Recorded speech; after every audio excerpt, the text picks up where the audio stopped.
Nigel Farage, who's on track incredibly without really an organised political base.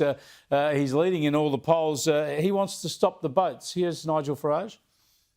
We will stop the boats, and we will detain and deport those who illegally break into our country, doing what nearly every normal country around the rest of the world does. You cannot come here illegally and stay.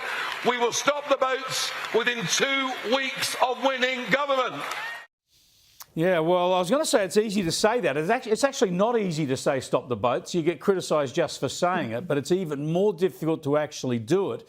And you reported on the weekend, Sophie, that he's been getting the best advice because he's actually been meeting with Tony Abbott to try and work out how he can actually put a plan together that will stop the boats.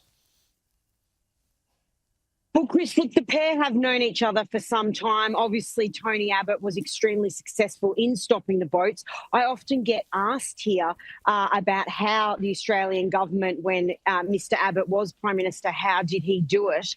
I was at the Reform UK conference on the weekend, and many people were talking about this issue. It seemed to be high on the agenda in Birmingham of how do we stop this illegal migrant problem. But Chris, just here in front of the Daily Mail, there's a headline here, 30,000 reasons why Labor won't stop the boats. Now, they've had over 1,000 people arrive on Saturday here, one of the largest numbers of illegal migrants in any given day.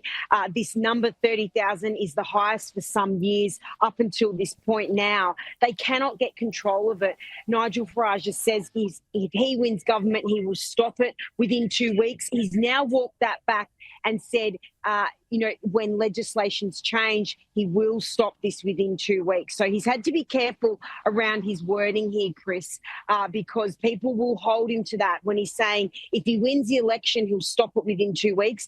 Now he's saying it depends on various legislation being introduced that enables him to do so. Indeed. I think he could do bugger all in 2 weeks. He will need the legislative changes, you would think, as we found out here in Australia. Just quickly, he's doing so well, Nigel Farage, and his reform movement, that some of the Conservatives say they should amalgamate with him.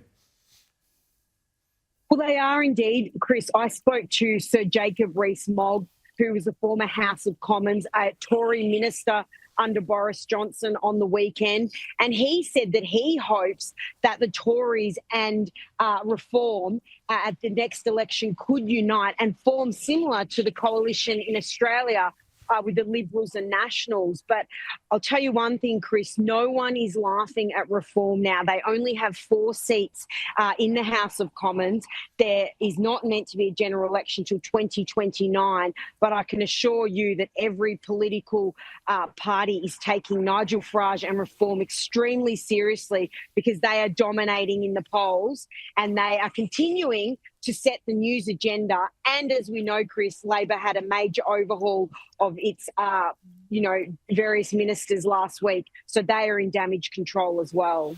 Indeed. All over it as usual, Sophie. Thanks for joining us. Sophie Elsworth there live in London. There's a lesson there for Susan Lee and the coalition, isn't there? Because Nigel Farage knows what he stands for and he enunciates it clearly and strongly. That's what you got to do from opposition.